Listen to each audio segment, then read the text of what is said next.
Hey everybody, me and Alan are actually going to start recording our podcast, so we're just going to mute ourselves on the Zoom call real quick.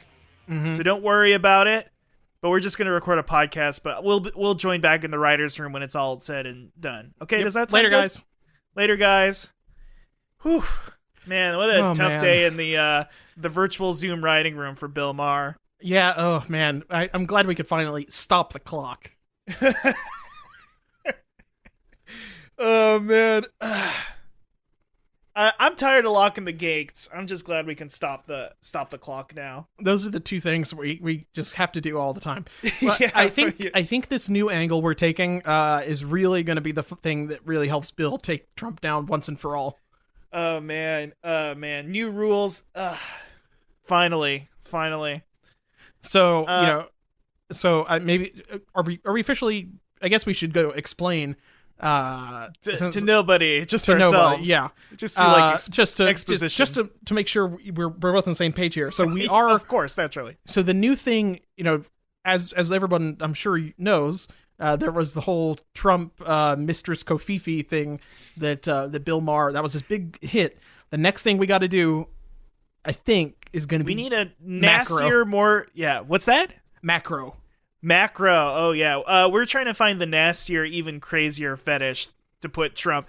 We're basically the Bill Maher show. The last 10 minutes are going to look like the Western tab of exhentai. If you don't know what that is, don't ask me. And we already hit all the Trump is a nasty balloon, and they're all licking his balloon-sized feet. And we said, no, that's we not had the one enough. where Trump went to Lady Willy Wonka's factory and got turned into a big blueberry. There's the one where Trump is a slime girl? Where Trump's a slime girl, and then Lindsey Graham gets stuck inside of him. Technically, we also had Trump hypnosis. He's hypnotizing all of the very smart Republicans who just can't seem to get out of his control. And here's the one that I think is really going to take off for us. It's going to be the bimbofied Trump, where he starts as being pale and not having goofy hair, and then he turns into the big orange mango that we all hate. Yeah. It's very funny because Ben Garrison already has that art finished. But he doesn't call it bimbofication. It's called manletizing, which is he's manned him up even more. Even though Trump to him is the manliest man. It's true. I think this is what this is. I'm so glad that Bill hired us on. And here I'm looking at it now. Ben Garrison just sent me a photo of Trump as Sonic the Hedgehog soap with soap shoes on, riding down that rail that he couldn't get down. Uh huh. Yeah, the rail on the on that ramp that it's very cool and very normal. It's pretty good, and it was a pretty slippery and steep ramp, so he needed the soap shoes. Yeah, I'm glad that Bill hired us as kink consultants for us. I think we're finally able to use our knowledge for good and not. I can't believe we've entered the world of Hollywood writers after our Squiddly Diddly spec script. Flopped. Get produced. Yeah, flopped. The studio loved it and will never make it. Well, it's on the blacklist now. The blacklist, by the way, the blacklist, by the way, is a bunch of movies that me, Alan Black, wrote and tried to submit. Most of them are for Dwegens 2, Doug the Movie 2. We just watched one of our favorite films. We are really starting to sound like Hollywood types. It's true. We're working on spec, making hit scripts. But, that reminds me, we just watched Dwegens and Leprechauns. What you still need to, since the rest of the writing team's doing it, we do need to make some black and white videos of us saying that we take responsibility. And maybe sing a John Lennon song, if that's okay. Yeah, of course. Do you think they'd be okay if we sing a Paul McCartney song? Can we do Temporary Secretary? No, yeah, temporary. I think that'll heal the nation. It's our duty as America's funny people when you say to make America laugh again. Yeah, it's kind of like, you remember the first SNL after 9/11 happened, and they're like, we need humor again. Right. We need to send in the clowns. That was the same episode that Adrian Brody said, "Respect my neck." Wait, was it really? No, it wasn't. But wouldn't it have been funny if it was? I mean, it wouldn't surprise me. That was around like the same time, kind of. Yeah. Oh man, America just needs to laugh again. They just need to laugh again, and that's why I think these epic owns on that big orange Cheeto are really gonna. Yeah, I think they're gonna do it. This is what's gonna, first of all, get Joe Biden elected. Yeah, of course. That's all that we care about now. Joe, by the way, finally endorsed my vaping reform that I wanted to do.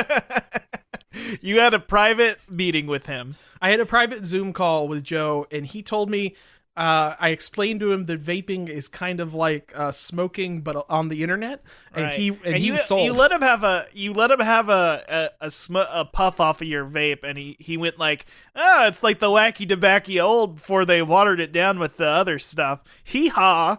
And he did a single ankle tap where he like jumped in the air and tapped his ankles together before he fell and he hurt himself. Yep. Which Trump, the weakling, could never even do that. Trump could not. He could not get off the ground. Yeah. He could never do an ankle tap like that. But no, yeah. So I once Biden saw my vape rig, which he thought was some sort of alien device that I had recovered, he was very impressed, and he just agreed to do whatever. So right. Also, we are living in Joe Biden's house now. Yeah, we're behind that bookshelf. There's a secret room behind there, and that's a podcast studio. And yes, the lighting here is terrible, and that's why it did take... We look like we're CGI in here. We look like deepfakes in here. It is... I am noticing that I thought that was a rug over in the corner, Russ, but that is the pink and black Gary's Mod missing texture pattern. Right. I don't know what's going on in Joe Biden's house, but I think there's some RAM loading issues. It kind of looks like an Unreal Engine game with the texture pop in here. It does look like Mass Effect sometimes. And everybody here talks like a Mass Effect character. Yeah. We all stare into each other's dead eyes and go, the Senate might not be the same if Joe Biden were to win. Somebody's been toggling on and off the Hairworks slider, and it is really messing with my roots. Right. And Jessica Chobot is here. Jessica Chobot? What is her name again? Yeah, Jessica Chobits. Yeah. Yeah, Jessica Chobits. Uh-huh. And Ellen, you did... Mom, don't listen to this one. I did find her in a dumpster. You did find her in a dumpster, and then you did eat her pussy out, and as we all remember from Chobits, that resets their memories or whatever. Yeah, that's what it is. You hit the back wall. Did you know that about Chobits? I feel like that was an early Hogcast discussion we had. We talked about Chobits like a lot in the early days. You know, I have been hankering to rewatch Chobits because that theme song fucking whips. Does it? OP, excuse me. I've never even heard it. Boku no Hero Academia. My bad. Yep. Oh man. Chobits. I miss Chobits. Maybe we should have a Trump Chobits bits. Do you think Bill would approve that? When he's having sex with Putin, he forgets what liberty is. What freedom is. Putin hit his reset button in his butt. Bill's really into anime, by the way. Oh, he keeps trying to get me to watch, like, what is it, Tanya the Evil or whatever that show Song is? of Evil. He said, my production company, Kid Love Entertainment, wants to really produce Tanya of the Song of the Evil. By the way, Alan, did you see that tweet? I did not see that tweet. What do you... That the name of his production is called Kid Love Production? I did not know it was called Kid Love Production. That would explain why Brace from Truanon has been peeking in our window all the time. Well, I mean, we are also living in Joe Biden's house. That is true. And I think our single most biggest project is to stop the Choppa to Fash pipeline. Oh, that's Bill's trying to do that too. He's trying to get everybody diverted over. He's trying to build the Bill Maher to Fash pipeline. He's trying to pull he's trying to pull a Daniel Plainview. Ideally, it would be a Bill Maher to exhentai pipeline if I could have it my way. Yeah. Where we just get some people into some really good tags on the Western tab. Alan, we're at these big Hollywood parties, and Alan's like laying down like all these like, you should really check out this comic here. It's where Wile E. Coyote has sex with Atomic Betty. Oh, I get him hooked with Mr. Boop, and then from there. That would be really funny. I haven't checked exhentai in a while. If you don't know what that is, don't ask me. Once again, I haven't checked if Mr. Boob's been uploaded there yet or not. That's a good. There was Should I do it? Should I do it? As long as you do it with attribution. If I had an account, of course. If I had an account, of course. Yes. If you're able to get past the sad panda, I can't. I'm too stupid. Well, I'm a Hollywood writer, not a rocket scientist. That's true. Not a hacker. You got a nephew or something you can ask? I've been watching Mr. Robot, and even he couldn't get past these walls. Am I telling you, folks? That would be cool if the final season of Mr. Robot is him trying to get past the sad panda. And I guess the panda's like his dad or something. I don't know what that show's about. It's not a bad show. I like it. Is it about his dad? It is about his dad. There's a lot of dad stuff in it. Called it. Oh man, all the shows are about somebody and their dad, one way or another. Well, we got Prestige on the mind. We're currently in the comedy market, but we're trying to, make it into Prestige. Speaking of Prestige, that our favorite game's coming out soon. Can we, Alec? I was just gonna say, can we officially declare that a Hogcast is a Prestige podcast? Wait, what podcast? Hogcast. I thought you were gonna do the intro when I asked that. Oh, okay. Welcome, everybody, to Hogcast Speedy Delivery, the #1 independent Sonic Pizza and Prestige podcast on the planet. I'm your host, Russ Walsh. With me, as always, is my co-host, Alan Black.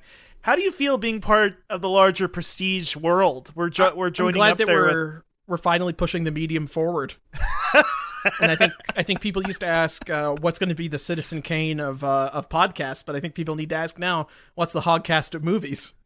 Yeah, think about it. Yeah. And I mean, by the end of this episode, it'll be such a punishment and such a slog that you'll feel bad for your words and deeds. Well, see, whenever we do a joke, we do a flashback to like a 90s Nickelodeon character. Yeah.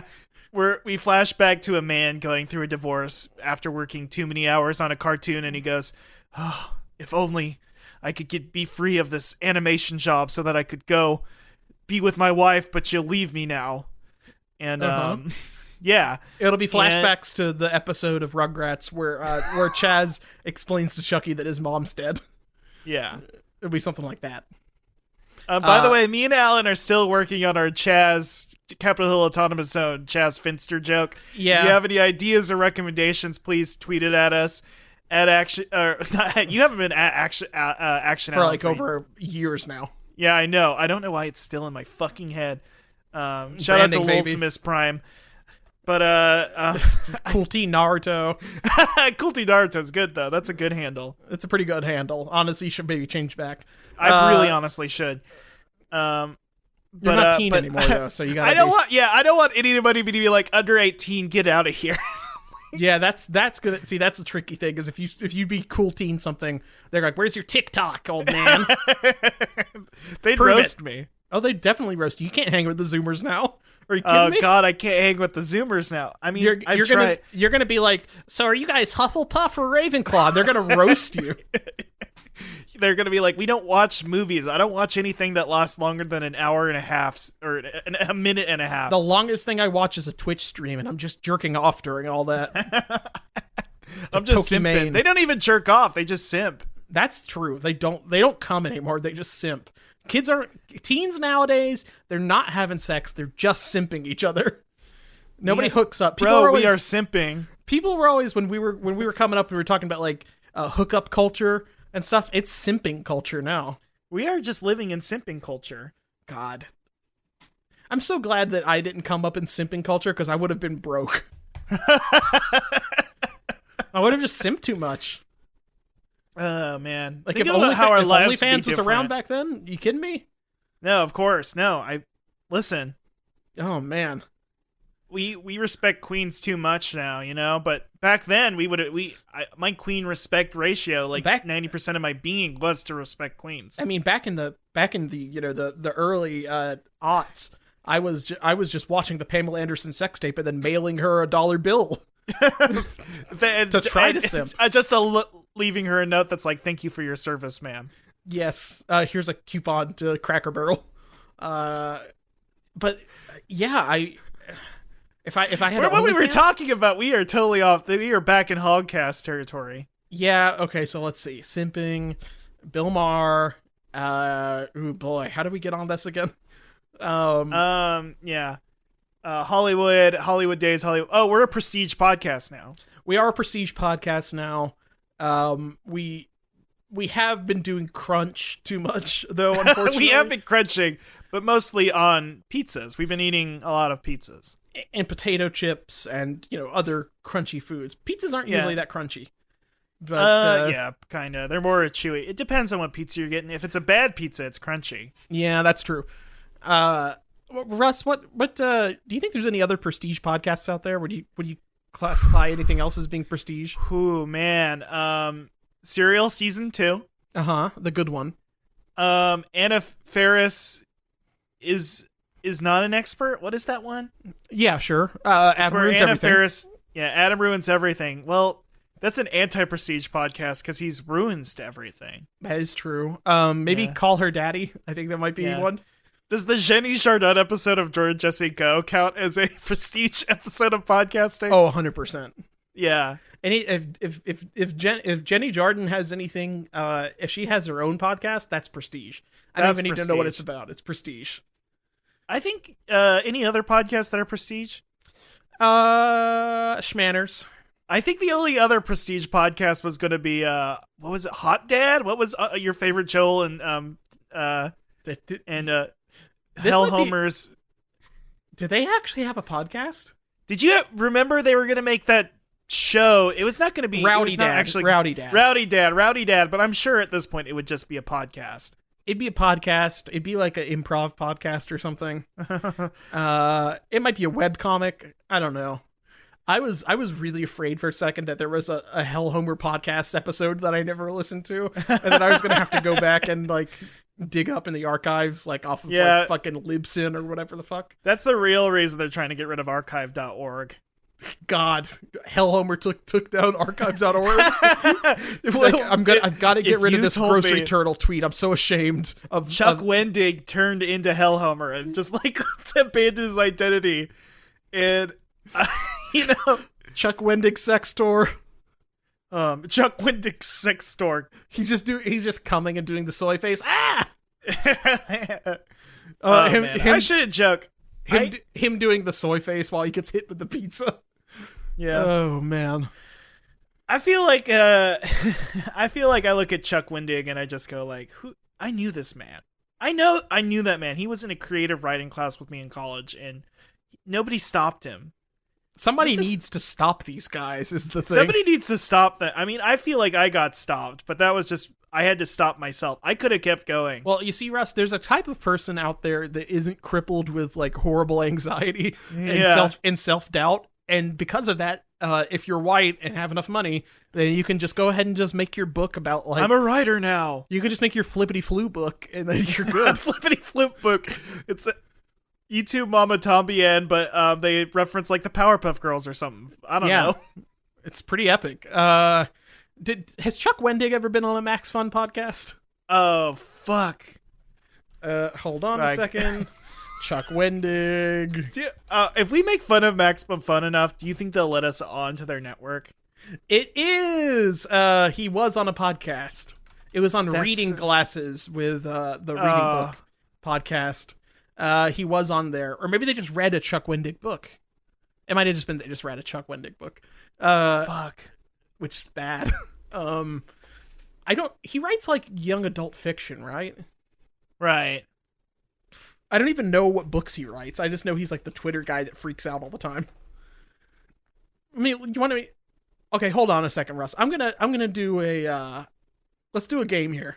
I love games. I am a gamer first and foremost. Okay. I'm gonna name 3 different book titles, and I want you to tell me which one is fake. Oh God.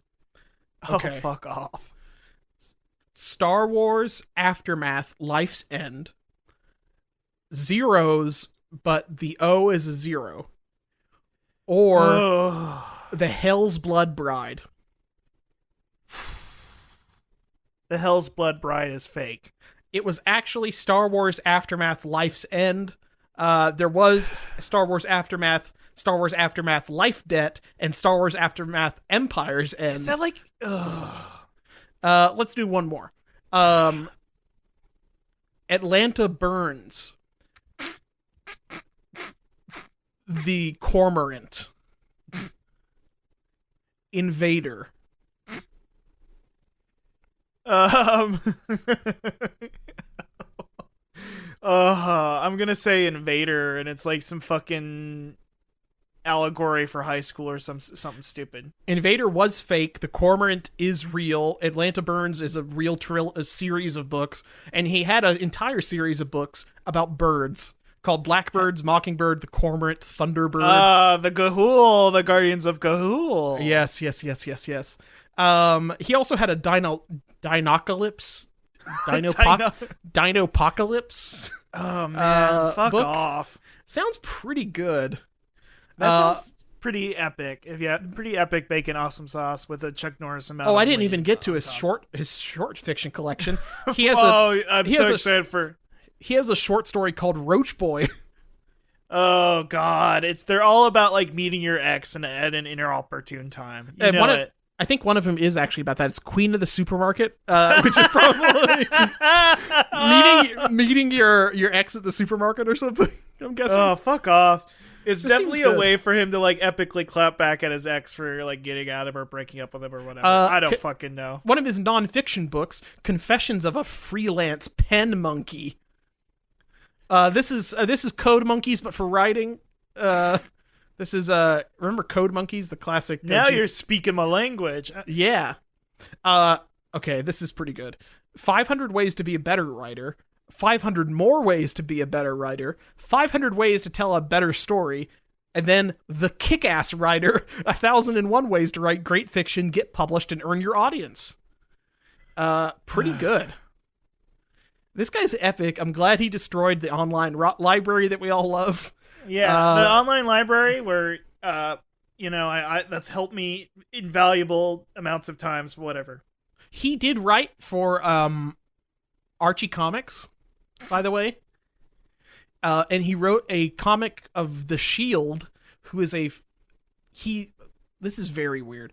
He is like a Captain America knockoff that I think might actually, he predated Captain America by a few months. Hell yeah. And he somehow wrote I don't know why he did that.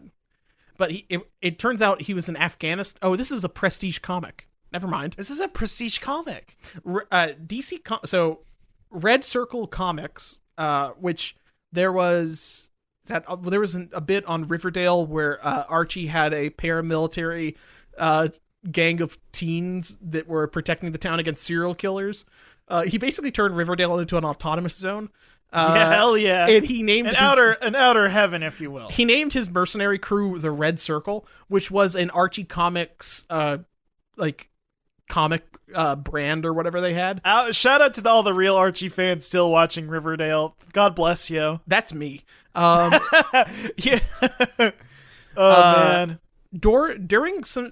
At some point they got licensed to DC, and then the Shield appeared as Lieutenant Joseph Higgins, stationed in Afghanistan, where he tries to contact the web to find his missing father. He falls victim to Taliban terrorists, and he is wounded. To save his life, they give him secret government experiments, after which an advanced nanotech battlesuit is merged to his burned skin. The suit appears on his body at will and grants him the same array of powers as the earlier incarnation. Blah, blah, blah. If he removes the warsuit permanently, his bodily functions could shut down. So Chuck Wendig, I think, wrote this, or he was one of the writers. The creative team was him and Adam Christopher, and he wrote something that is essentially if somebody combined Iron Man and Captain America together. Hell yeah. And it sucks. It's very bad. Yeah. Why do we call him Wendig when we should be asking why Dig? That's all I gotta say. That's true. On that, I don't think there's any more we can say about the guy. Do you think we should cut into the Dwegan Minute now? Oh yeah, we should cut into the Dwegan Minute. Do we have I'm expecting much like the Taliban assaulting the shield, that we're going to get ambushed by a Dwegan assassin. Yeah, I might. I mean, let me get my phone out real quick so I can try and track their movements. I don't know if they'll. I'm not hearing the usual characteristic flip flapping that we hear. Step. That sounds like a normal human step. Wait, who could that be? And that's not even petite feet. Feminine step sounds like a lady when she's walking in the door. No, it's not.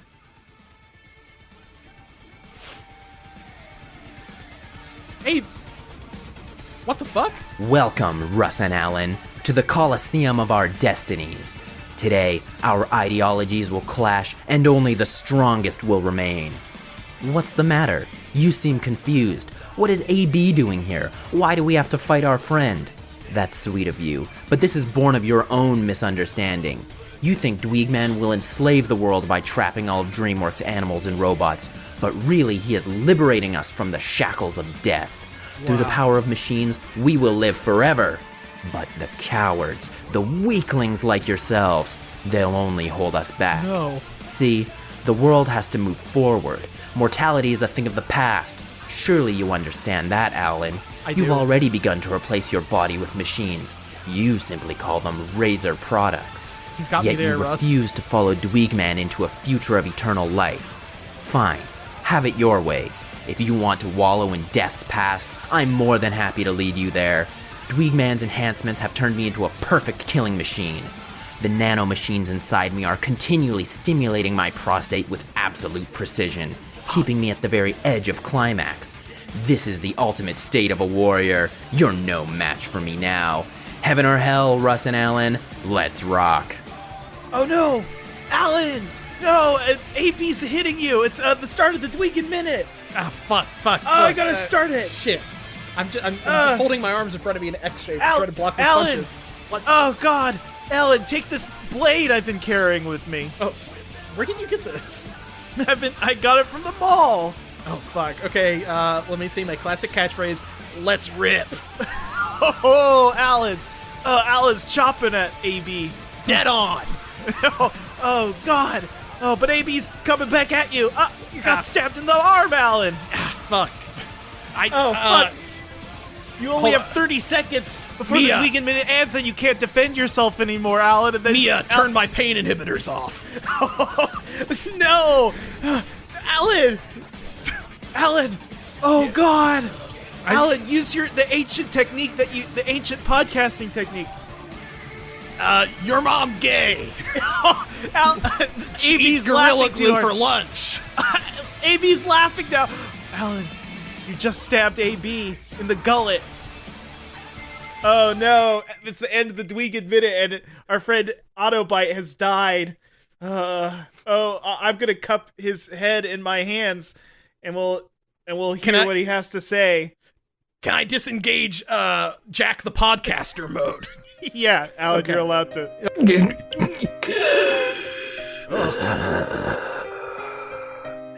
It looks like I've been bested. Dweegman, you lied to me. I thought I could live forever, but a life without nut is no life at all. It's true. The nanomachines are going offline any second now. Ow. Alan, I always loved you. I love Russ, you too. Goodbye. Oh, thanks, AP.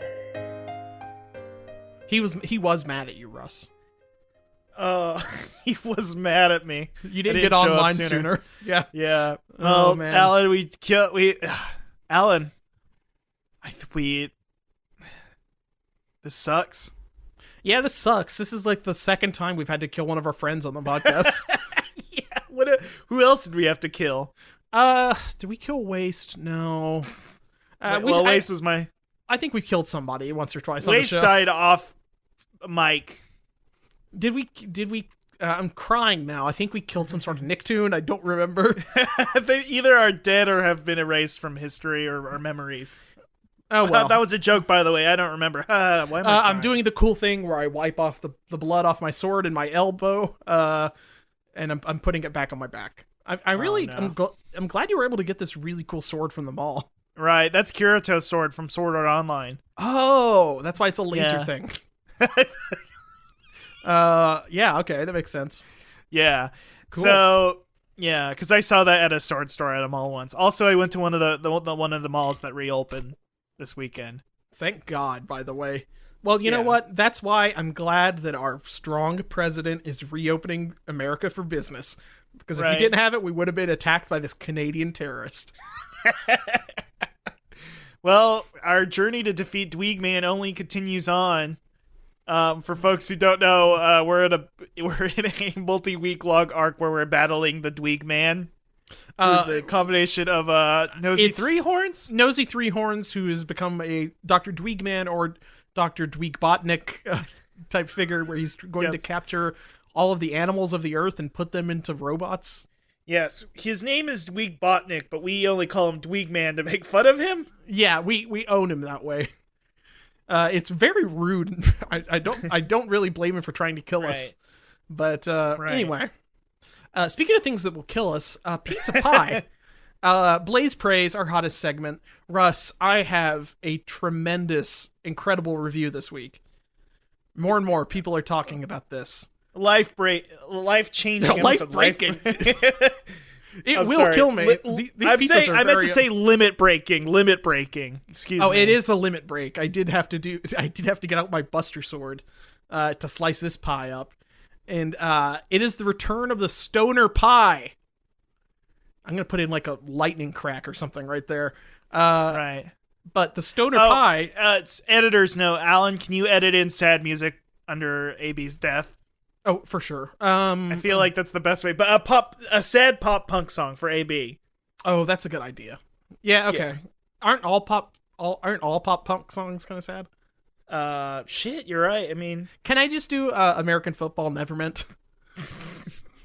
That's pop punk, right? You have to do a meaty version so we can get it on Spotify. Okay, that'll work. Anyway, the stoner pie, you may remember, this is something that I ate in like the very first year of the podcast and haven't had it classic since. Character, a returning friend, if you will. But this time I was actually able to eat it while stoned. So, whoa, I didn't even think about that. Because I didn't have weed regularly back then. I only had one friend. That was before your inner eye opened. I only had one friend who occasionally I would smoke weed with.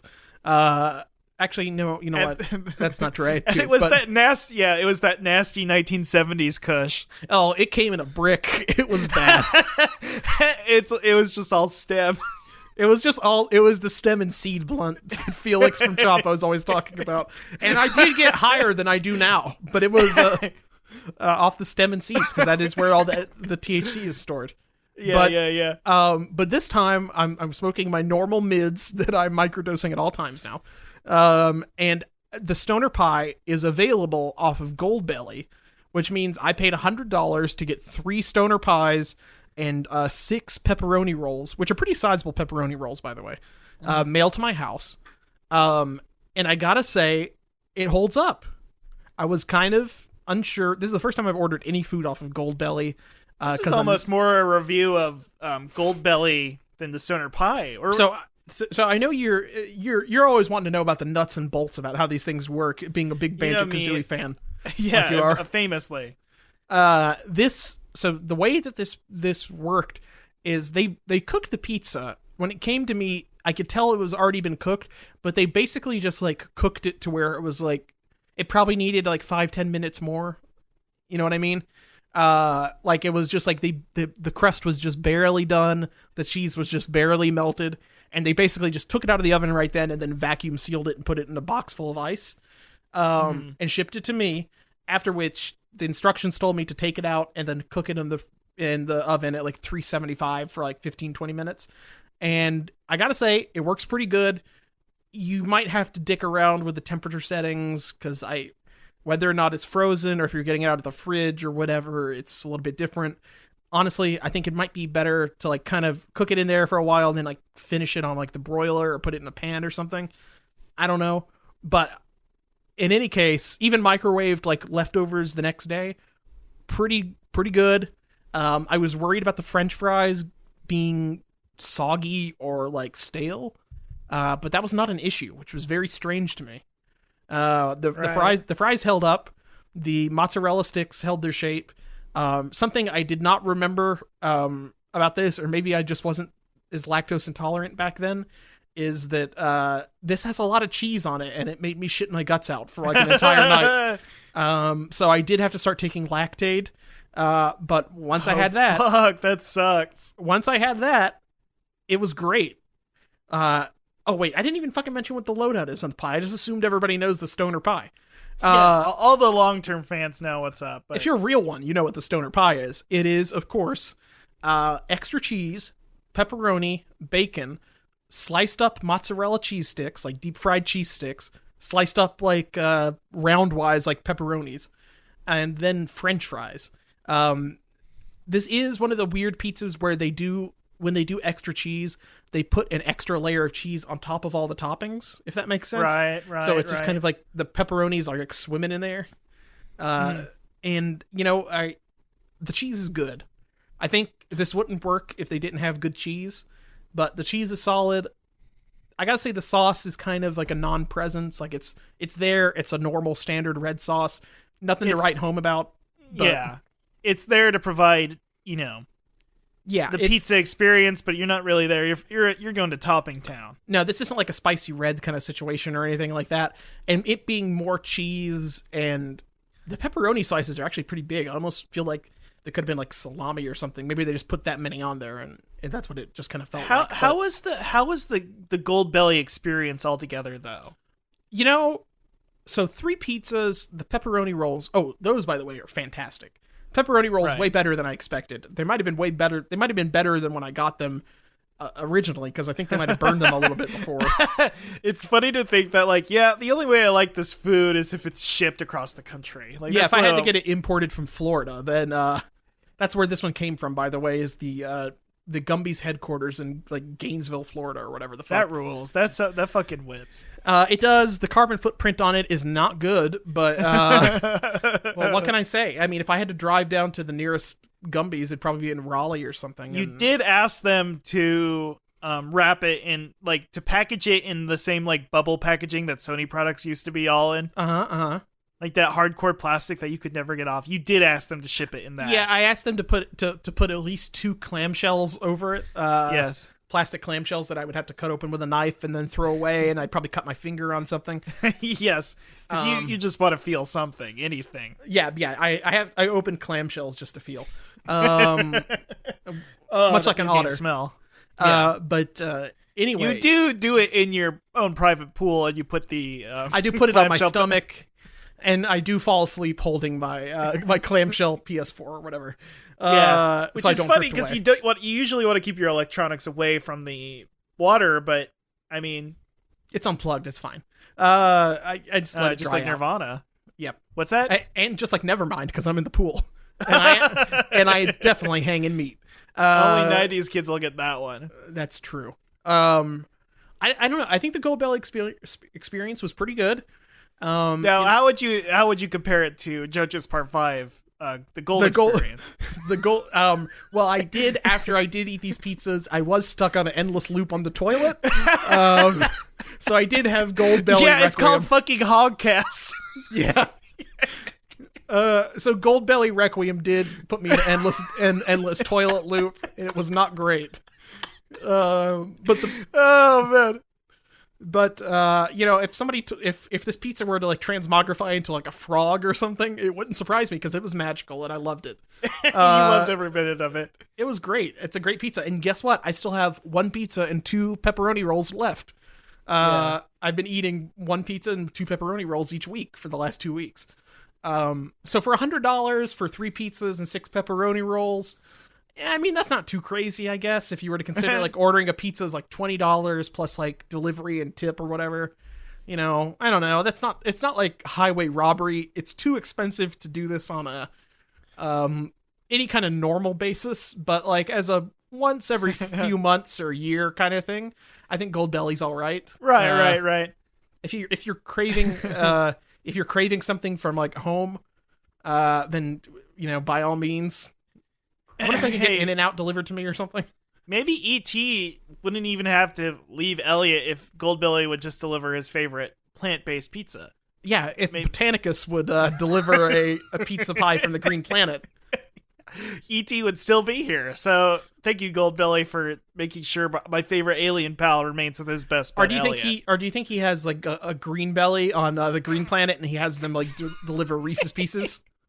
I think it's Glowbelly. Glowbelly. He has a glowy finger, and the owner of he also has a glowy belly. Yeah, I think every alien in the world of ET has a different glowing body part. Oh, and then one's got the Russ. One's got a glowing penis. Now that's a joke. I'm gonna edit out of the podcast because that's only good enough for Bill Maher. That's too good to waste on the podcast. We gotta save that for real. We give this away for free. Yeah, we gotta. This is a real time type joke.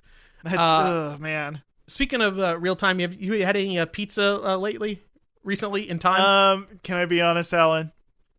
Yeah, what's up? Can I cede my pizza review time because I honestly haven't had any new pizza. What? For months? Yeah, no, it's tough. I mean, we are living in a pandemic and civil unrest, so I don't blame you for not eating pizza. Yeah, I mean, I've had more Papa Murphy's. It's just I can't review Papa Murphy's every week. Just give me a thumbs up, thumbs down on the Papa Murphy's. It's a thumbs up. Could I review some other stuff first? Yeah, what are you gonna review, Russ? This is gonna be 2 Hogcast exclusives.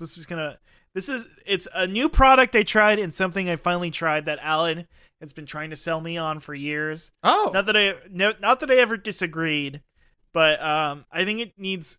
I think I wanted to surprise you, Alan. This is something you're a vocal advocate of. Uh-huh. You finally ate ass.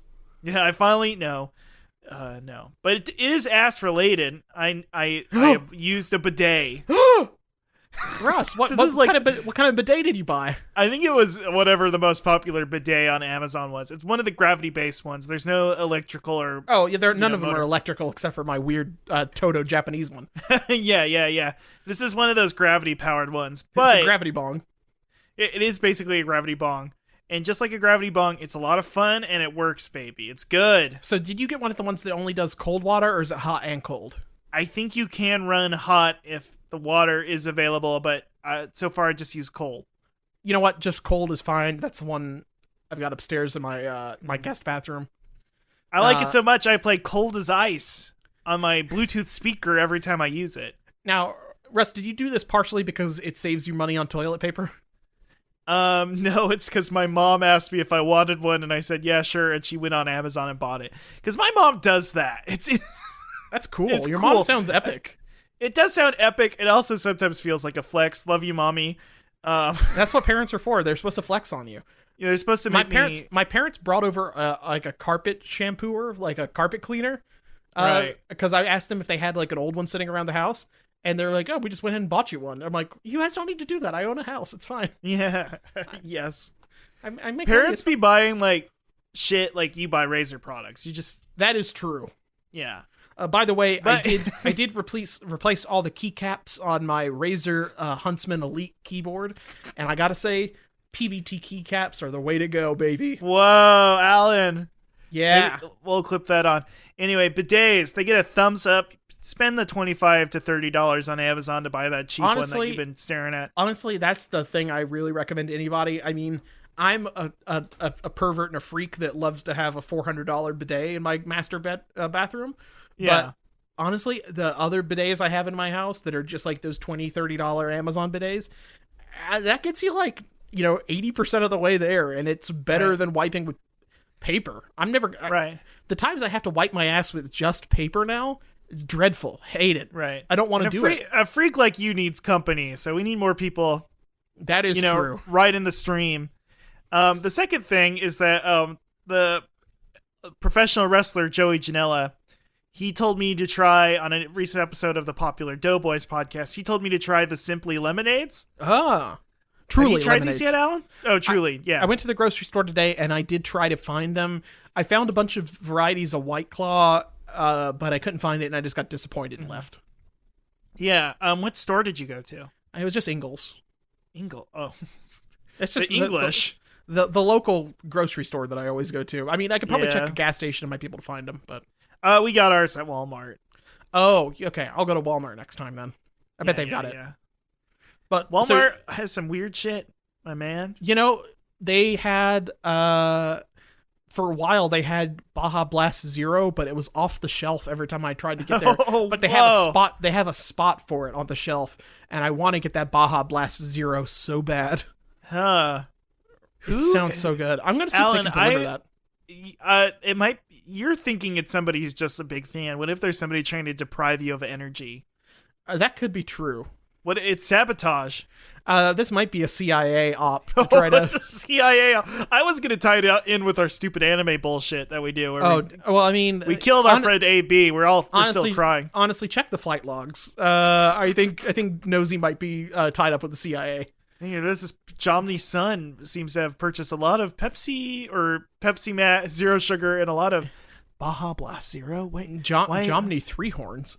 Have we made that joke yet? No, we haven't. I just said a thing, and now it's too bad. It's too bad we're going to forget it by the next time we record. It's too big to fail. It's too big to fail. It is too big of a joke to fail. That is true. Oh, you got to save this for Bill. God, we had to edit so much of our content out of the podcast now to save it for Bill. Oh man. But yeah, I'm gonna see if maybe that Walmart will deliver my Baja Blast to me or something. But no, that sounds great. So it's not as sweet as like a Mike's Hard Lemonade, this truly spiked lemonade. Yes. So it just tastes, it's a little bit more, it leans more towards like the sparkling water, kind of like effervescent, or maybe like a San Pellegrino. Is that kind of like right? Okay, like it seems like sparkling water mixed with like juice or something, probably. Yes. Okay. It's very tasty. I gotta get that.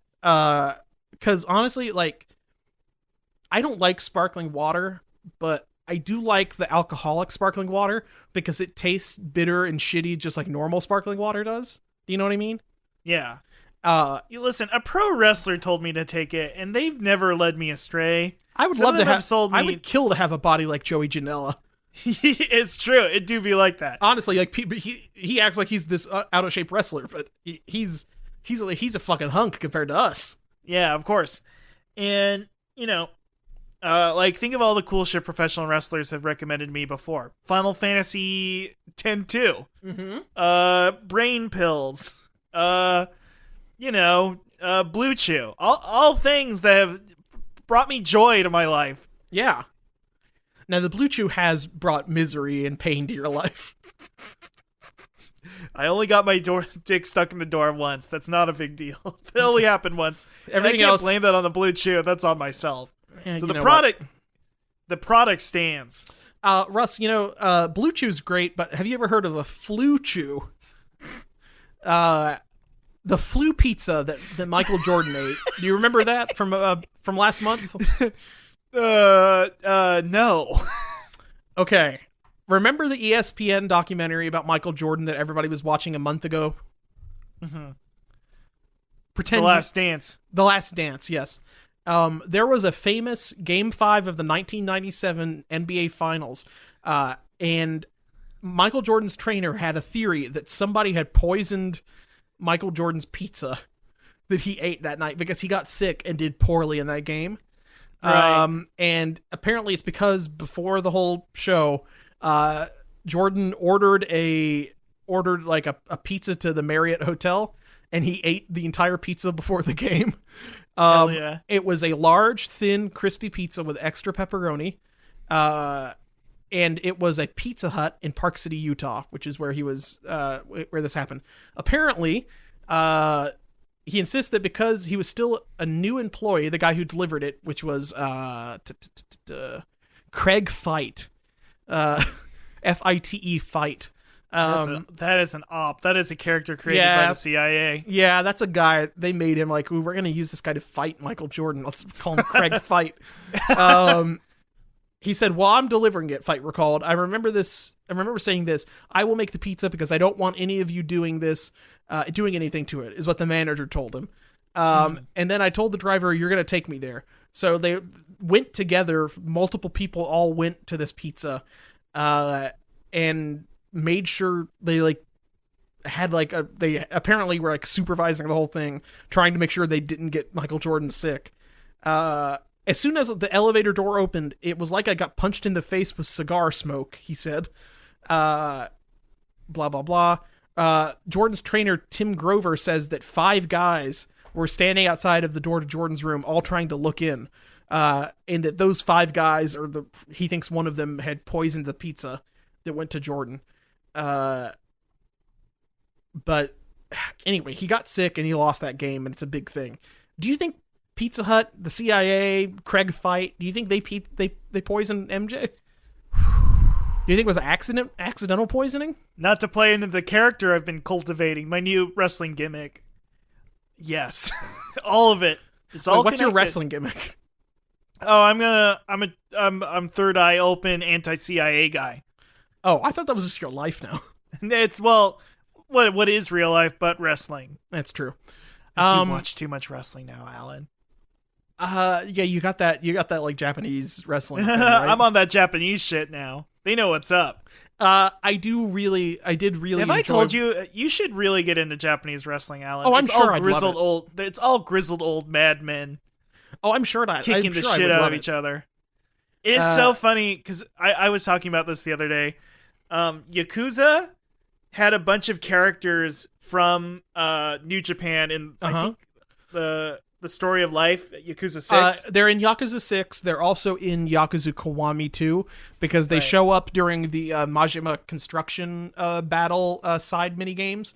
And I definitely knew they were wrestlers because at some point just a bunch of wrinkly old men appeared. Yes. Wrinkly tan old men. Yes, it is so crazy how it's just like, oh, Yakuza is a wrestling video game because these are what wrestlers look like in Japan, and it fucking whips. Yeah, that's basically it. They rule. I would like to get into it. They are hardened muscle built from decades of punishment. It's. I have enough trouble trying to keep up just watching one wrestling show every week. So if I had the time or energy to do that, I would definitely. Maybe I should just do that while I'm working, like just have it on one of my other monitors. Right. Just to like kind of have in the background. That might be the way to do this, but because I can't just sit down and watch wrestling for like 3 hours. There's a lot of it. There's a lot of wrestling. It's so much. Maybe I need to like get TVs in my bathrooms while I'm squirting my ass with the bidet. Hell yeah. That might be what I have to do. I got, that's a crazy scheme, but I got an even crazier scheme for you, Russ. Ooh, this transition. A man has made money buying his own pizza off of DoorDash. Fuck. The owner of a pizza restaurant in the U.S. discovered that the DoorDash delivery app has been selling his food cheaper than he does, while still paying him full price for the orders. So this is very, very weird. Let's see. There is one guy in Topeka, Kansas, who discovered that that on the app, he didn't add his pizza to DoorDash. He didn't add his pizza place to DoorDash. They had made a page for him on DoorDash and were charging customers $16 for a pizza that he would normally charge $24 for. So what he did is he ordered 10 pizzas, paid $160, and then had them delivered to a friend's house, and then the restaurant was paid $240, so he made $80 for those 10 pizzas.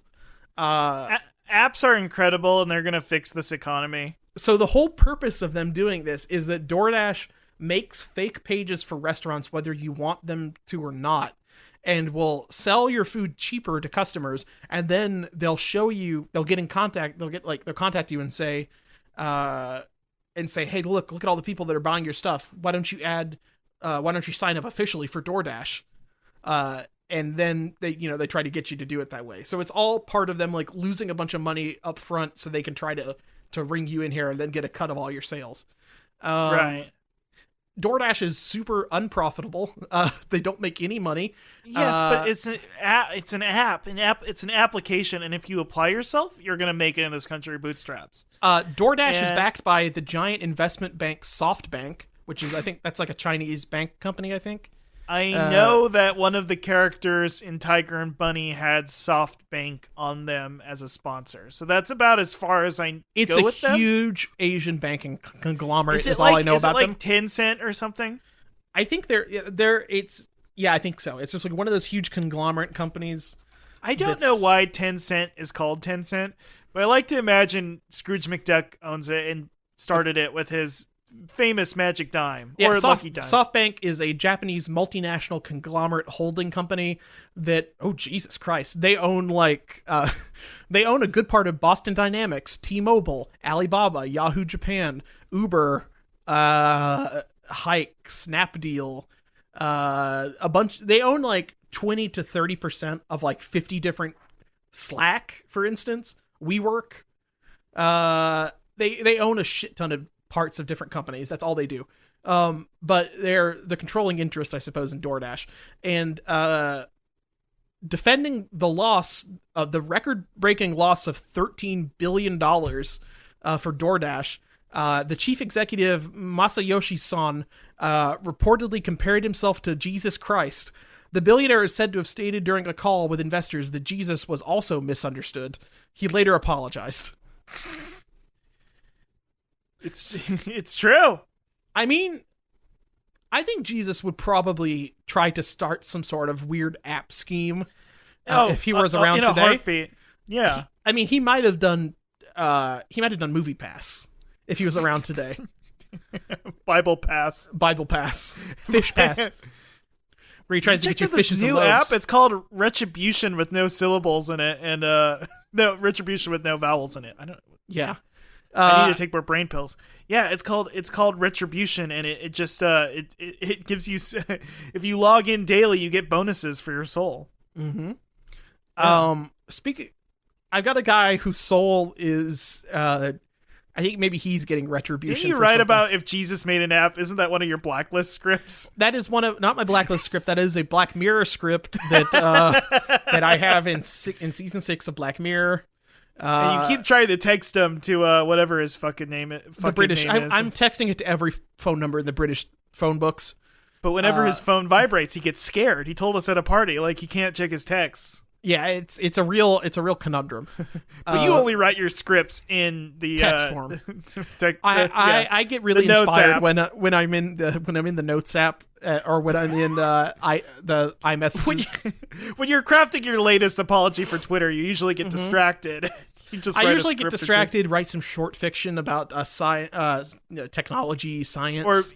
Or meeting your ex at a grocery store. Or meeting my ex at a grocery store, and she's the queen of the grocery store now. I've got a guy here who is facing some sort of retribution for a past misdeed, perhaps. 65-year-old Jan van Langdam in the Belgian city of Turnhout says he's been receiving pizza deliveries at all hours of the day and night for years and has never ordered a single one. I cannot sleep anymore. I start shaking every time I hear a scooter on the street. He told Het Laatste News. I dread that someone will come drop off hot pizzas yet another time. Mm-hmm. He assumed initially that it was a mix-up with addresses, but orders kept turning up to his house several times a day. His pizza terror, in quotation marks, apparently this is what he's called it, came to a head on January 2019 when 10 delivery drivers showed up to his house throughout the day, including one driver who alone came with 14 pizzas. The situation has been uncomfortable and frustrating for him because he says he refuses to pay for the pizzas because he didn't order them, and he doesn't want to take the pizza either. In an even weirdest twist, a friend of his who lives 20 miles away has been dealing with the exact same problem for the same length of time. The pair has reported the situations to police multiple times, and everyone has come to the conclusion that the culprit must be a mutual friend who knows both parties. A mutual friend or a mutual fiend? Perhaps. What's the difference in this economy? Am I right? Overall, it is a rather expensive prank that will not end in laughs. Van Langdam told Het Laatste News that whoever is responsible is revealed, it will not be their best day. Oh, man. This is in Belgium, are you allowed to kill somebody for sending you pizzas for years? Is that a executable offense? Oh, I mean, I don't know what's going on up in the Netherlands. Their prime minister got murdered 30 years ago. The mystery pizzas, the girl with the dragon tattoos, it just shit goes down there. None of those countries are Belgium, but okay.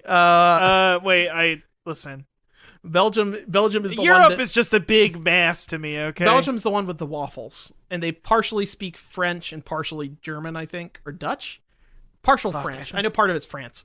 Part of it's French speaking. I am having such a moment here. Oh God. Well, I think Belgium. I'm looking at the map. Belgium touches the Netherlands. Yeah, all of them touch the Netherlands. Like they're all like we've all touched the Netherlands. But the fact you looked at me like I was fucking crazy. Like I was like Timbuktu and the Netherlands. They're so different. Fuck off, Alan. Look, I'm an international business person, and I deal with a lot of people in Europe, Russ.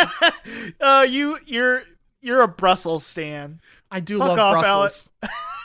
I can't believe you just got mad at me for saying that neighboring countries were similar. You motherfucker. Everybody knows the Netherlands is Holland, and then Belgium's a different place.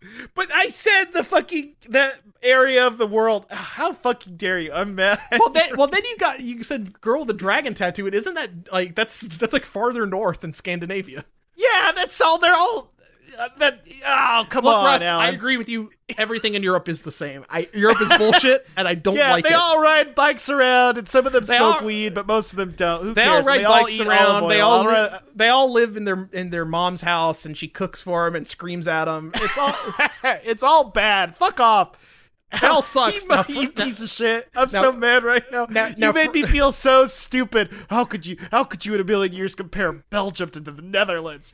They're very different, you fucker.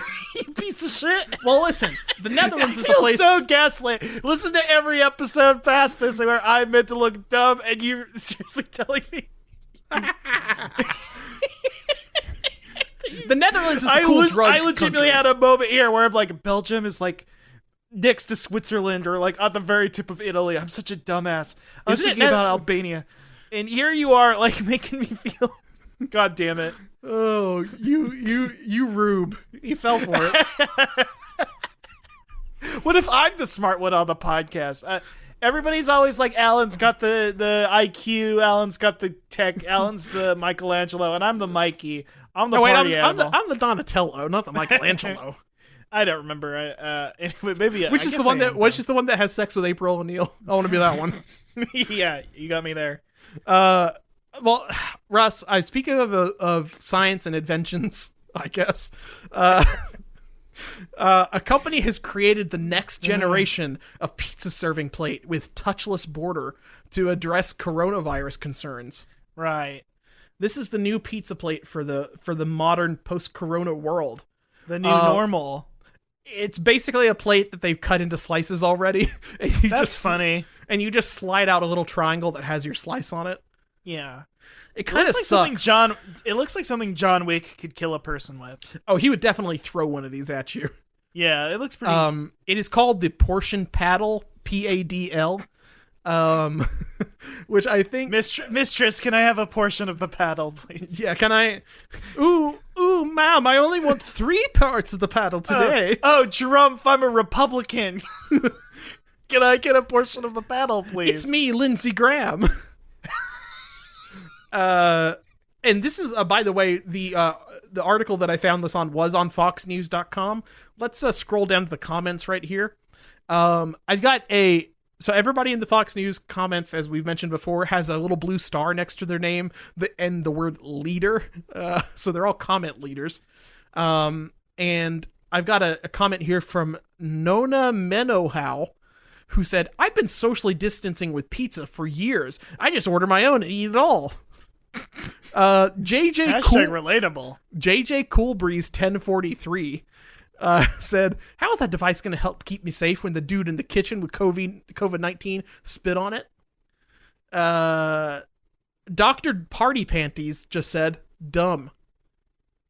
He got 8 likes for that. Damn. I gotta agree. I think it's kind of dumb. I don't like it.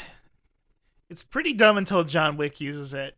It is going to be really dumb until John Wick throws one of these and the pointy part goes through my eyeball.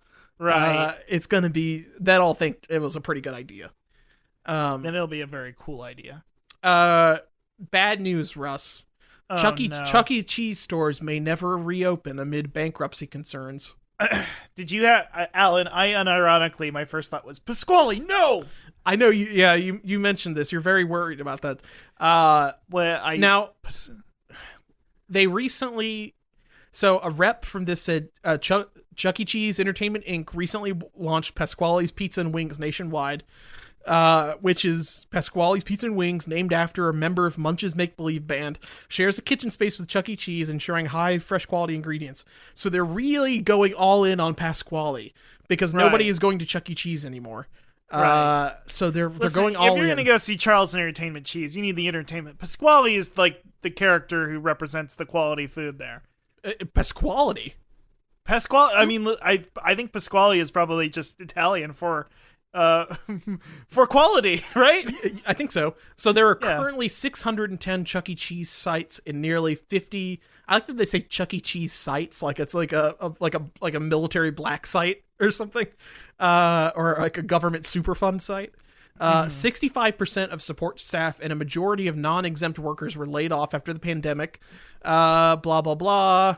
The question now for Chuck E. Cheese is whether the new world of social distancing poses an existential threat, or if families will continue to seek places to gather to celebrate birthdays and other child-focused events. Right. I don't know if people were ever going to go... Were people going to Chuck E. Cheese before this? You know, this was a funny topic at my house, because recently my childhood Chuck E. Cheese shut down and reopened into a huge, beautiful new Chuck E. Cheese that does not have the animatronic band. It has the dance floor. Fuck. Yeah. Like a dance floor for kids to dance on? Yeah, like for kids to dance and party on and drink juicy juice or whatever. For kids to do the Fortnite dance on. Yeah. It's got a little elevated platform to do Orange Avenger or whatever. Orange Justice. But yeah. Gesundheit. The random. I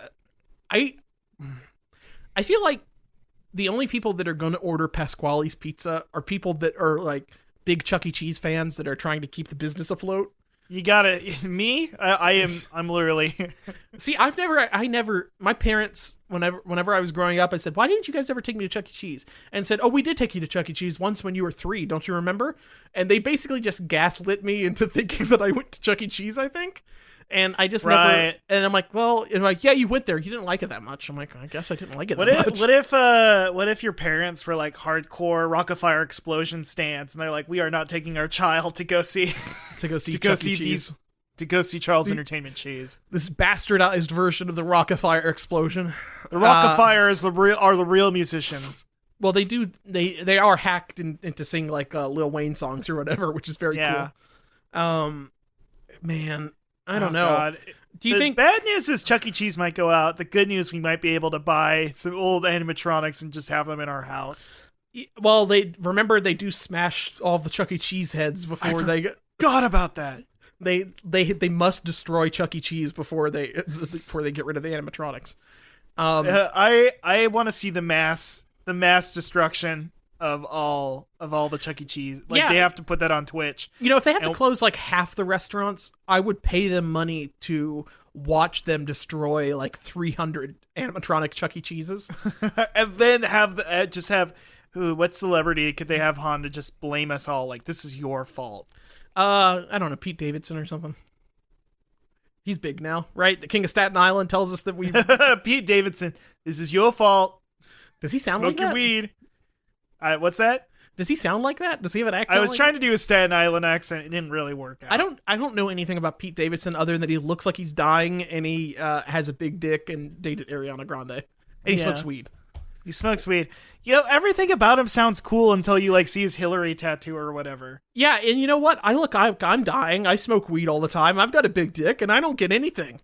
Yeah. You've reached out to Judd. You're a Hollywood type, though. And I've Judd been sending pictures of my dick to Judd forever. Listen, see, me and Alan, the reason we became writing partners together is because I don't make my bed, and Alan smokes Can't stop weed. Smoking weed. Yeah. So basically, together, we form a Judd Apatow character. That's correct. But Judd just doesn't see Judd's a lot like Vince McMahon. He doesn't believe in tag team wrestling. I am. Making too many you're wrestling a wrestling references. freak. I'm a wrestling guy. Guess what I'm wearing right now, Alan? What? A Hikaru Shida tank top. It's pretty good. Thank you. Is it her in her Tifa outfit? It is not the Tifa outfit. It's the prior outfit. It's a good outfit. Can I just say the thing that's been bothering me the most about this shirt, though? What? her midriff is bared in this shirt. It's a little it's a cartoon version of her. And her belly button is on top of my belly button on this cartoon depiction of her. And that's a bad thing? I think it's a good thing. You like that? I like it. I like it. You like thinking that you have Hikaru Shida's belly button. Yeah. That's part of you now. Yeah. You kind of feel like there's an umbilical cord connecting you to Hikaru Shida. Right? Yeah, this is some weird mommy thing. You're getting like a villain. You're getting nutrients through like an invisible. It's like the umbilical cord that connects the mama's baby to. Yeah, I'm like a Resident Evil villain who's not Wesker. I just want to be rejoined with my mother. Well, I was gonna say you're the mama's BT baby. That's connected. And you have to cut the umbilical cord with the magic handcuffs. Oh yeah. Oh man, remember how that game became our whole lives? Yeah, until it just became real life. Am I right, folks? Yeah. Speaking of things that are our whole life, Sonic the Hedgehog, Sonic News, Views, Reviews, and Tudes. Oh man, I got some crazy news here, Russ. Can I ask a question first? Have you rewatched the Sonic the Hedgehog movie yet? Not yet. I've got it downloaded and sitting on Plex. We gotta legally. watch that. Should we? Yeah, parody, satire parody. Oh, should we add that to the movie list because it has the word "the" in it? Oh fuck yeah! We should tell dude or to add that. But to then the we list. have to wait 2 years to watch it. Well, maybe maybe it'll pop up in the list earlier. We don't know. Should we do it? We should probably do a commentary for it at some point, right? Honestly, yeah. Honestly, I mean, people want to hear our thoughts. You know, yeah. besides... People definitely want to hear our thoughts. That's the one thing I'm sure of. I mean, if you've made it to this part of this episode, you definitely want to hear our thoughts. Or you're just really bored and you don't have anything else to do. I've got some tremendous news. Sonic the Hedgehog games are in development for longer for quality reasons. On a live stream on the official Sonic the Hedgehog YouTube channel, brand manager Aaron Weber discussed the longer development cycle of the upcoming Sonic game and answered other fan questions. He said, back in the day, every year there used to be a new Sonic game, and as a result of that, there are a number of times because of that Rust production schedule that the quality of games weren't quite what they needed to be. And so a couple years ago, we actually said, hey, that's going to change. We're going to put some more time into things. And that's going to mean that you have to wait longer between trailers and announcements and stuff like that. And we know that's kind of annoying, but we're excited for what's to come, and we can't say anything. So thank you for being patient, and as soon as we have news to share with you, we'll share it with you. I'm thinking this reminds me of another statement from a brand, namely the Domino's "We Fucked Up" commercials. Right. I think this might be the big turning point. I think we're heading for another Sonic renaissance. Sonic is back, baby, and it's the fog. Is the fog thing on your Sonic news? No, because I still don't understand what fog gaming is. Well, that's what Sonic will be powered by fog, and it'll be basically Sega purchased Atlas to get the fog from Persona 4. Definitely. And now Sonic will just be a reflection of our inner desire now. I mean, he always was a reflection of my inner desire, but... Right, that's true, but... Or maybe my inner desires were a reflection of Sonic. It's hard to say. Oh, God. It's a chicken and the egg situation. But it's some sort of... The fog gaming thing is like that when the arcade machine's not being used, it will idle to stream the games to home players or something. Isn't that what it is? Something like that, probably. That's weird to me though, right? Because the games that are playing on arcade machines aren't that intensive, so it's very it's very strange to me that they're outsourcing that computing and then streaming it over the internet from the JoJo's Bizarre Adventure Battle Royale is going to require so much horsepower that I have to play it over fucking because over think about Google this, Stadia. Alan. Think about it. In a normal Battle Royale game, there's only 100 people on the island, right? But now you got 100 the people in JoJo's game, you got stands. the stand user. Exactly. That's 200 different character models. That's 200 character models. And some of these guys, their stands like the whole sun or something. Yeah. What if that is one of the stand users? That fucking guy. What if Dio's just there and he's just like, I stopped time for everybody on the island except me and everybody else that's playing Dio. Captain Tennille, if you get stuck with Captain Tennille as your loadout, you just have to hang out by the beach the entire time. You better hope that the circle closes in on the beach, or else you're fucked. By the way, who's Captain Tennille, Empress? Is it Empress is the submarine, right? No, Empress is the one that got merged into his arm, right? Oh, the big fat lump that was on his arm. Yeah, you might be right. Captain Tennille. So hold on a second. There was fake Captain Tennille that didn't he have like a shark stand or something? Yes, I don't remember what that is. And then there was the orangutan that had the boat. That's Strength. That was Strength. That was Strength. Yeah. I can't remember what Captain Tennille's stand was. It'll probably come to me if I think about it. Or I'm just gonna Google it right now. Captain Tennille stand. And Whole Horse was Emperor. It was Dark Blue Moon. It was the one that looked like a fish man, and that's where Jotaro used the star finger to beat him up. Remember that? Fuck. Let's just hope it sucks because the early Part 3 Jotaro is the strongest character in the game because he just has new moves every once in a while. Yeah, he does like a star finger. He blows really hard or whatever. It's even better than stopping time. Anyway. So yeah, thank you Fog Computing for giving us the JoJo Bizarre Adventure Battle Royale. Probably the most anticipated game in the world right now. It's definitely not something that only me and Alan ever talk about. Yeah, I've been looking at that map, asking Russ where we dropping for months now. Yeah, dropping in Morio, baby. God, I'm gonna drop. I'm gonna drop near the alleyway where if you turn around, then you'll get dragged to hell. Hell yeah. That's a perfect place to drop because people might forget where they are and then they'll get dragged to hell. Right. I've got tremendous news. I know we've been talking about it and there's been rumors, but it was confirmed by Jeff Fowler on May 28th. Sonic the Hedgehog 2 is in production. It is in the works right now, the sequel to the Sonic movie. Thank you to all the Quillheads who listen to this podcast and probably were not going to go see the movie before our review, and I like to say our review is what swayed you all to go see the picture in the theater. Jeff Fowler. So here's the thing: the McElroys soy-faced their way into getting on to Trolls 2. We need to get into Sonic the Hedgehog 2. We have to get our way on it. Now, what characters should we be allowed to play? Natural thing is Scratching Grounder. Okay. You're going for a character in the script. I was going more for just like an extra. I'm just shooting for an extra. I want a part where this is kind of what I'm going for. I read the script. Thank you, Jeff, for sending it to us. I want to be the guy who is going to the bathroom next to Sonic, and I look at the stall next to him. I go, oh, he's fast. How is he fast with that thing? Wait, what? He's fast because he shits? No, not the stall. I meant to say the urinal. I want to be the guy who looks at Sonic's dick. Excuse me, everyone. I meant to say the urinal. So you look at Sonic's dick and you wonder how he can run so fast with a big dick like that. Yeah, exactly. It works a lot better if you have the whole scene for context. I was kind of hoping that I would be like somebody that's like, I want to be like a random person on the street and Sonic runs really fast and like ruins my day. Like I'm either like I'm sitting like reading a newspaper and like sipping a cup of coffee at like in an outdoor restaurant or something, and Sonic runs really fast and then my hair shoots up and then like the newspaper gets blown out of my hands or something like that.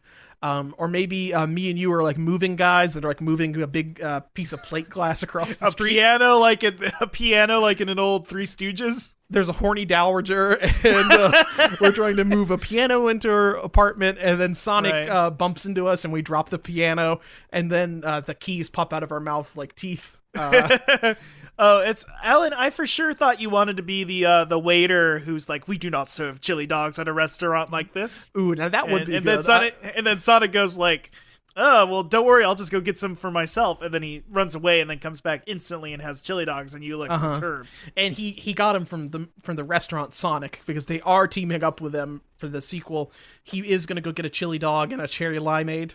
And the Sonic guys, do you think we could, this might be a good way, what if we are in the Sonic movie and we are in a car drinking like soda and eating fast food. I thought we were the most famous Sonic guys. Yeah, that's what we should do. You know the Sonic guys are like famous Chicago improvisers or something, right? Oh, I'm sure they are. And like I have friends who took classes from them. Can we become the Sonic guys? I'm hoping that the Sonic Corporation sees our work in this movie of us like sitting in a car and like Sonic runs by it and like, you know, knocks the, like, I don't know, like he makes the car shake or something. And then we're like, whoa, I thought we were the Sonic guys. And then, you know. Yeah. So you're saying that we will reboot the Sonic guys in the Sonic the Hedgehog franchise and then star in commercials and maybe even our own feature film. Exactly. Yes. I'm thinking we will be the bridge that kind of marries Sega to the Sonic cheeseburger brand, and then we'll become them. That's my dream, at least. Well, how will Jack in the Box character and the franchise react to that? We might have to cut them some sort of deal. Maybe take all of those mini tacos off their inventory so they don't have to deal with selling with them. I like the mini tacos. I didn't love them, but I liked them.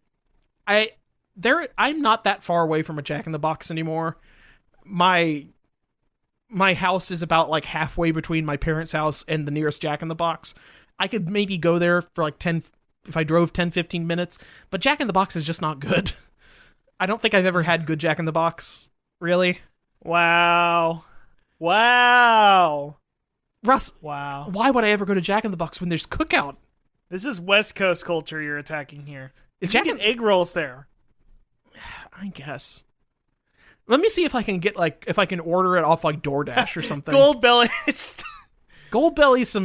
some fucking Jack in the Box, and they'll just ship it from like 20 minutes down the road or whatever. You have to deep fry everything yourself, though. I feel like I've only ever had Jack in the Box like 2 or 3 times in my life, maybe 4 or 5, maybe might be a more realistic number. And I feel like all of the times I've had it, it's just been very disappointing. Listen, have I ever been delighted by Jack in the Box? No, but is it a comforting friend?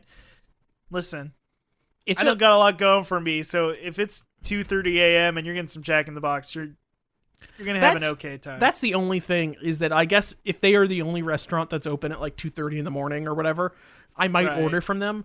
But like, I mean, McDonald's is open pretty late. Taco Bell is open really late, and if I've got a Taco Bell nearby, why would I ever go to Jack in the Box? You know what I mean? True, you got me there.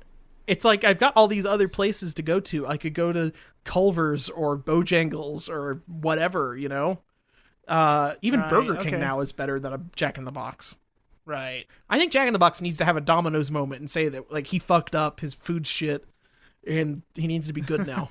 I'm so fucked up, Shinji Ikari voice. He's looking at the taco sauce on his hand. Oh, that feels like the way that corporate brands are going. That will be a real tweet. It's gonna be like an Arby's like horsey sauce thing. Does Arby's have like a character though, or a pitch guy? There's the We Got the Meats guy, but he's a disembodied voice. Isn't that H. John Benjamin now? Is it? I think H. John Benjamin is the voice of Arby's now. I mean, H. John Benjamin is pretty fucked up, and he would put the horsey sauce. I always thought he'd be more like a Gendo Ikari. To be honest, is it fucked up that if he is, and Alan, I don't even 100% believe this. He's the burger guy. He's a burger character. He's famous for sandwiches and meats. That is weird. Maybe it's his home movies fame is what got him. Man. Speaking of famous characters, I've got a tood this week. Oh fuck. And I'm gonna. This is a tricky one. I want you to tell me what Arnzarel the Revolting looks like. Arnzarel the Revolting. Yes. Whew, that's a lot you're putting on my plate.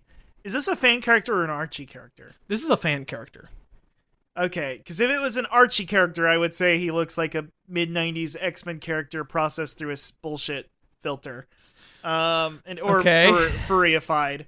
Wait, am I closer than I think? Maybe a little bit. What minor X-Man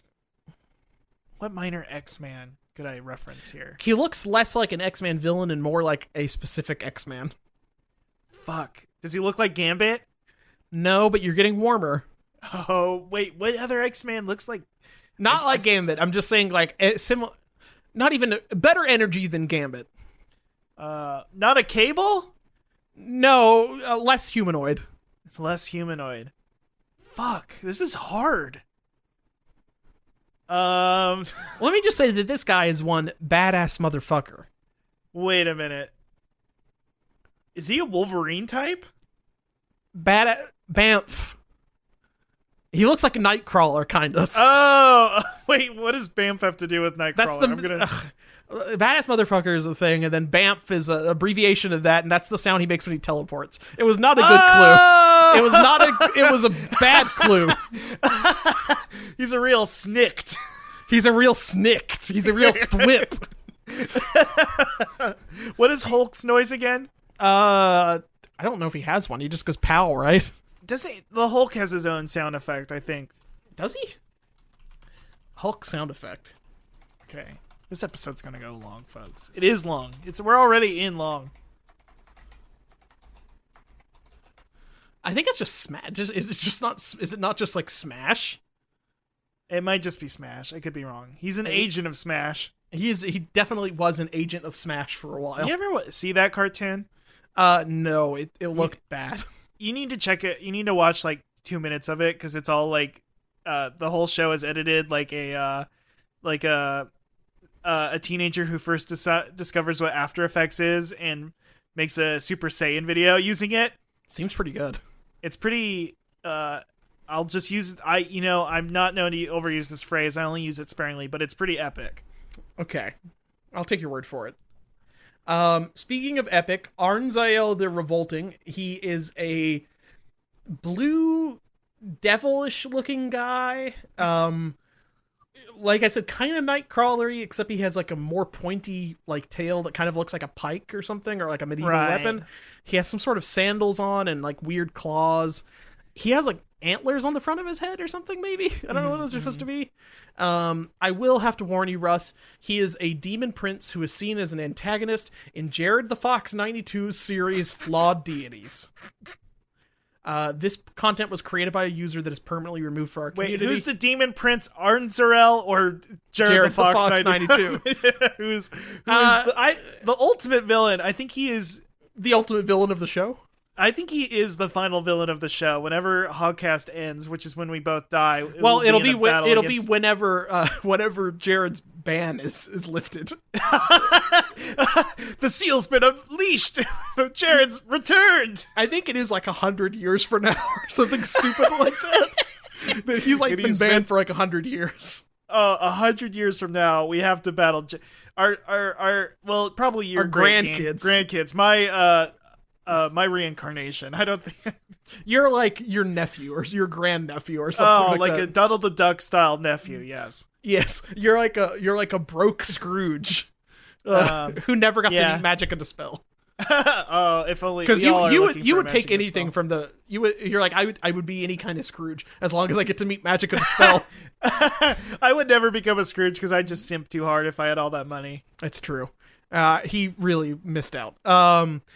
He is a former shaman who asked too much from the gods, and as a result, he was transformed from a formal mortal into a hideous daemon, bounded by certain conditions and requirements created by the gods.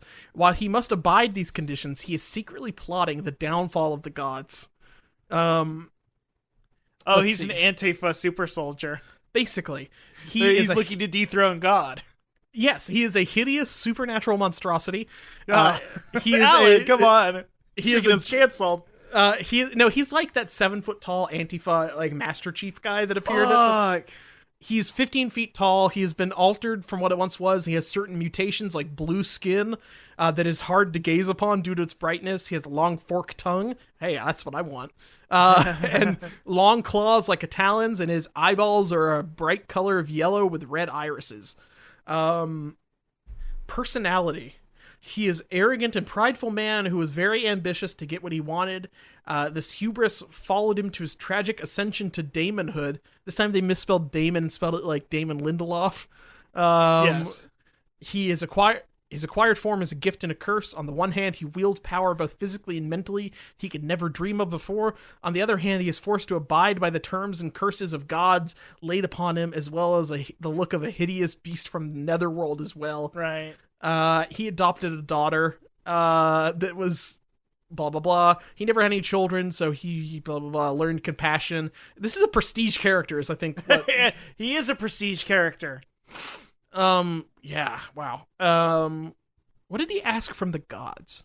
He was known throughout his village as the most mystical man on Mobius. He was seeking answers and studying arcane arts, and I guess he delved too deep and started to ask for favors from the gods, and then they turned him into a monster. Let's see here. Special abilities. Demonic strength. He got supernatural strength granted to him by the fighting god, Grief, who we've talked about before, I think. Grief Probably. the Wolf or something. Or We've made a lot of episodes, Alan. We've done a lot of these. We've done a handful of Jared the Fox 92s. Demonic endurance. He has good endurance. He has good senses. He can teleport, so he can bamf. Demonic shriek. He's able to unleash a loud and continuous screech. Regeneration. Necromancy. He can bring corpses back to life. Blah, blah, blah. I don't understand what it says he has to play by the rules of the gods or something, but I don't know what what they do to him. In terms of the weaknesses, it's just like he has a thirst for magic and wants to learn too much. Or and he's mad that he looks like a monster now. So he doesn't really have any good weaknesses. Right. Here's some spells he knows. The Body of Gigantos. He is able to cast that to increase his size and stature to become even bigger. However, it is only temporary and drains his mana reserve quite a lot. So as you'll remember from Jared the Fox 92, most of his characters can turn giant. In Arnzarel the Revolting is not to be left out there. He's able to do that. He can summon the fighting god's flames and shoot beautiful bolts. That's the spell. It's called Beautiful Bolts. Serpents of Torment. He summons a bunch of snakes to wrap around their victim, not only impeding their movement, but draining them of life as well. Good luck trying that on me, buddy. That sounds cool. He's got a big enchanted sword. He's got like an e-girl daughter, who's kind of dressed like fucking Yuffie from Final Fantasy. Fuck. Or whatever. Fuck, you're right. She's like some sort of ninja or something with like throwing knives. Hell yeah. There's one guy here, Nexus the Shadow Fiend. He looks like the PS1 Jersey Devil. Oh, He is a sadistic and dark-humored killer who boasts erabokinetic and demonic powers. I'm going to save that for next time. And then Sarah Hash the Possessor, some sort of demon capable of possessing the mind, appears as a hermaphrodite and takes characteristics of males and females, as well as speaks the sounds of both genders at the same time. Goals, okay, I guess. Jared. Okay, Jared, calm down. Calm down, Jared. Now's not the time. Quotes. Arise, brothers. This is your respected and wise brother She-Ka. Come forth and follow me as you once followed me in your mortal lives. I don't know who the fuck She-Ka is. His quotes are just him rallying armies. His voice can be compared to the Chaos Sorcerer from Warhammer 40k, if you know what that sounds like. Yeah, of course. We all know it. We're all 40k people here. We're all weird proto-fascists. I'm listening to it, and I can give you an impression of what that sound is. It's basically like, hello, it's me, I'm a pervert. That's what his voice sounds like. Right. His theme song is Ich Will by Rammstein. Okay. Sure. By the way, Jared the Fox likes Germany for very normal reasons. Very normal reasons. Totally, like they're very, their streets are clean. They're very efficient people. Did some stuff back in the day that was pretty cool, but I don't want to go into it. He's having a little RP in the comments with Jared the Fox is having an RP with Red Rush 3999, whose character Comerl says, "What's up? I'm eating a sandwich." Cool role playing going on in the comics. What do you think of this Jared the Fox 92 joint, Rust? Is it good? Is it bad? How do I say that? I feel like this is well within Jared the Fox's wheelhouse. I don't think he's stretching himself here. I think we've seen characters he's made in the past who really change things up. It's not great. I mean, it keeps using the same thing of like, you've got a villain that's like super fucked up and evil, and it turns big.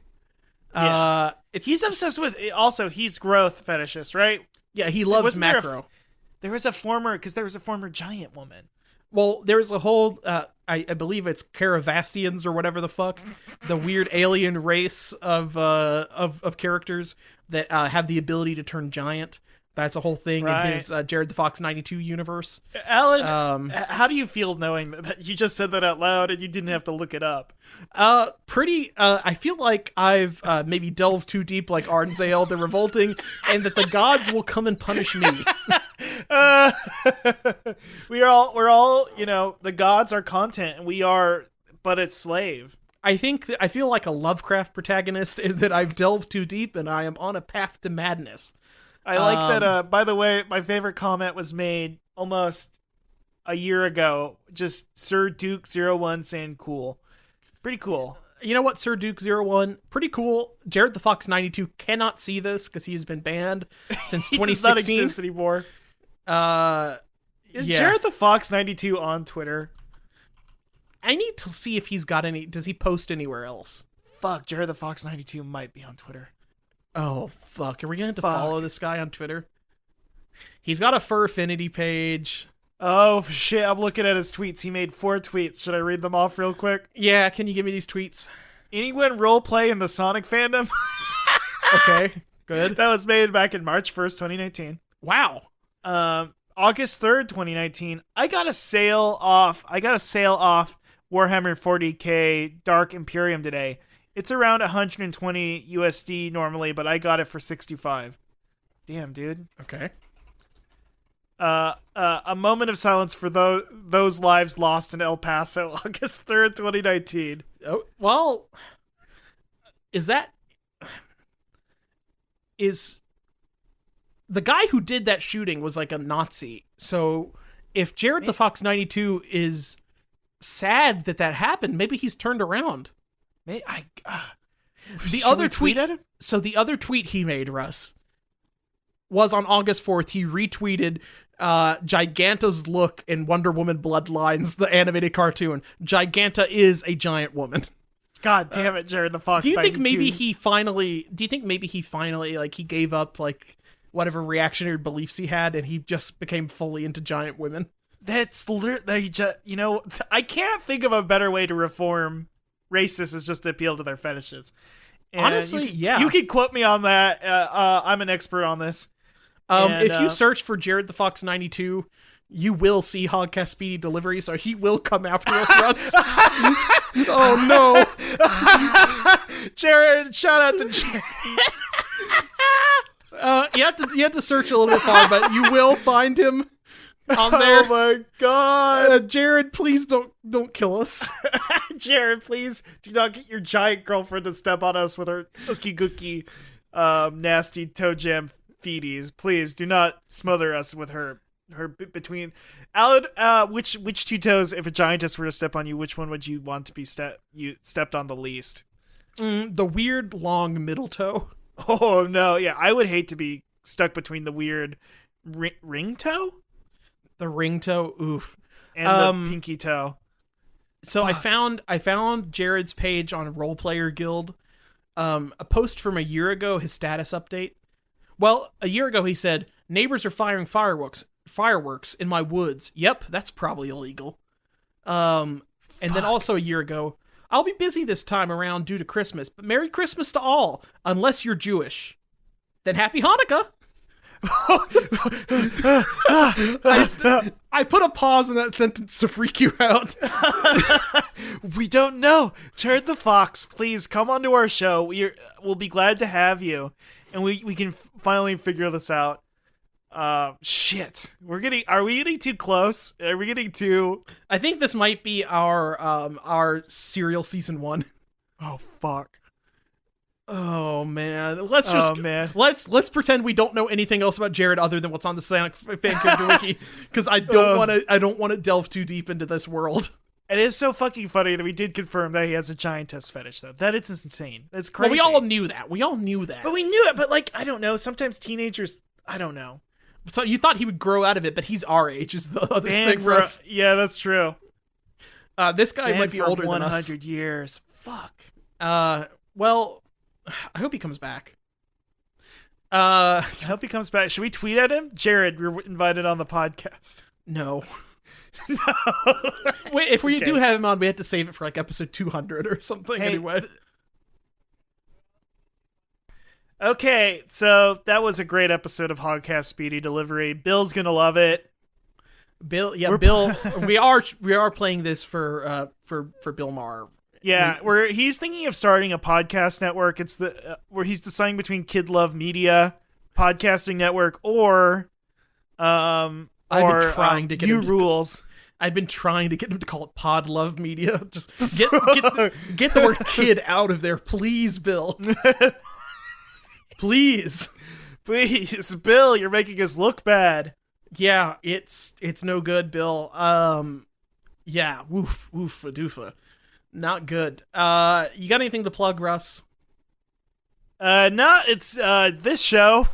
Yeah, I will say this. I'm gonna plug some links to some charitable donations and stuff in the show notes. We didn't really want to talk about it too much on here because this is a comedy podcast where we talk about a guy with a giantess fetish and stuff he posts on the internet. Right. But as I'm sure everybody who follows us on Twitter knows, there's cops suck. We all hate cops.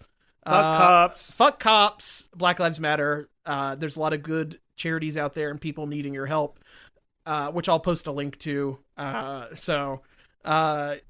know, like, Russ and I have been like retweeting a bunch of stuff and trying to, stay, up on that as much as we can.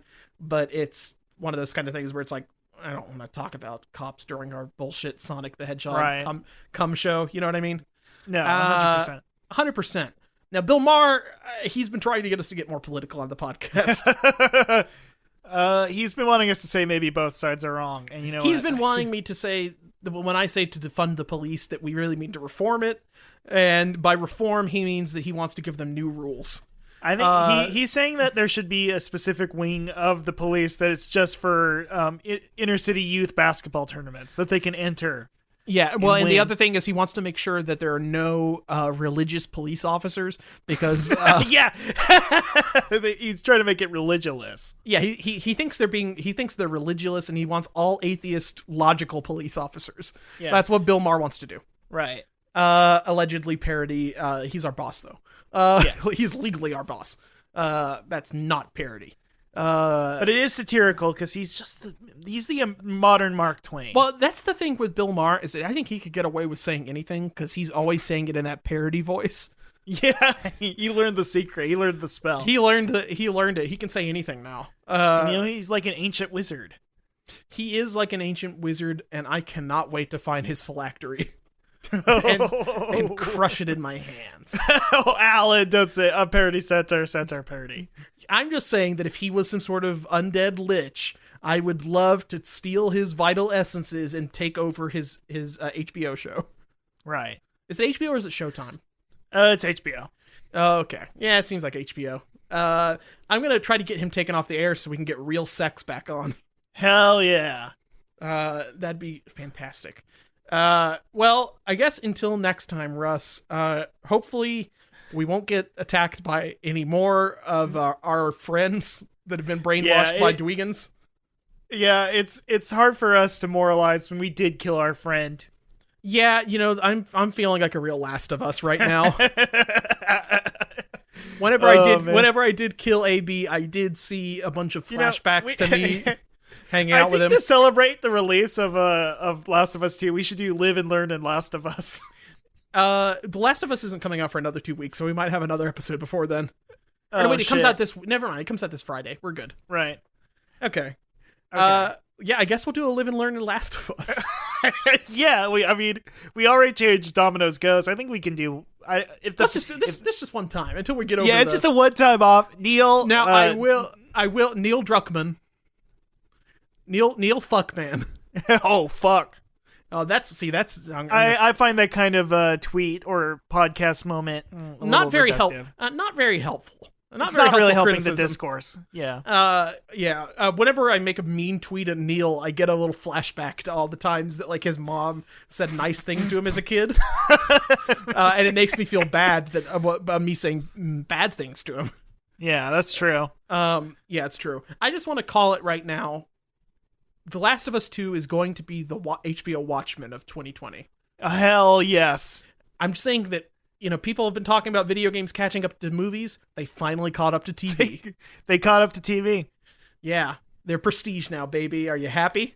I live my life prestige. My clothes are prestige. My meals are prestige. I'm prestige everything now. Yeah, you are. I mean, you are dressed like Tony Soprano, and you are eating a big pizza pie that Walter White would throw on the roof. And I only ever eat it inside of a strip club. Yep. I live inside of a strip club now. Yep. Yeah, that's what being prestige is. And all me and about. Alan record all of these episodes inside of a brothel, but just this time, Joe Biden's house. Yeah, well, kind of the same thing. Okay, Alan. Kids love media. Kids love productions. Let's okay, everybody. Live and learn in Last of Us. Live and learn in Last of Us. Kids love productions.